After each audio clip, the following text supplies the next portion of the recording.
हठात मो देह असुस्थ हेबारु जाउछु आमे भुवनेश्वर माँ बापा भी जाउछंती। आमे प्रथमे ऑटोरे आसिलु पाटनागढ़ तापरे बस रे जर्नी कलु भुवनेश्वर अभिमुखे। बाटरे बस अटकिला खाइबा पई कृष्णा कहला माँ गो मते बहुते भोक करूछे चलो खाए माँ। मो कहली ठीक अछि धना चल। कृष्णा कथा मानी आमे एंट्री कलु पकवान होटेल को।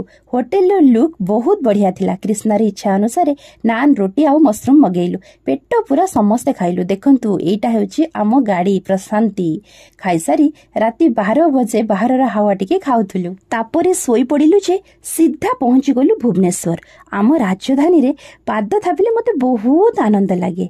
आउ लागिबनी एटा परा थिला मोर डेली चला पथ। सकाळे रेडी होई बाहरिलु बस जोगे एम्स हॉस्पिटल अभिमुखे। हॉस्पिटल को एंट्री करिबा पूर्वरु आम घर टिफिन सेंटर रे पेट पूजा टिके कलु। एई आम घर टिफिन सेंटर रा टिफिन आउ टिफिन दउथबा से भौणी सतरे मते बहुत भलो लागिले। आपण माने केबे एम्स को आसिले एइठी खाइबे देखिबे केते खुशी लागिबो। तापरे सीधा चलिलु एम्स को। प्रथमे एंट्री करू करू नजर पड़ला बाहरे केडे केडे बड़ लोक टिकेट पाई राति सारा वेट करूछंती।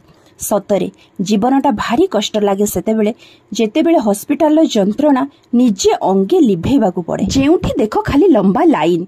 तापरे कृष्णा को काखे हॉस्पिटल सारा बुलिबा बहुत कष्ट। हॉस्पिटल तो नुहे 5टा गाँ बुलिबा सह समान। कृष्णार दुष्टामी सह मेडिकल रो बुलारे आजिर दिनटी एमिति कटिला। वीडियो भल लागितिले निश्चय सब्सक्राइब करिवे। रहुछि जय जगन्नाथ जय मां समले।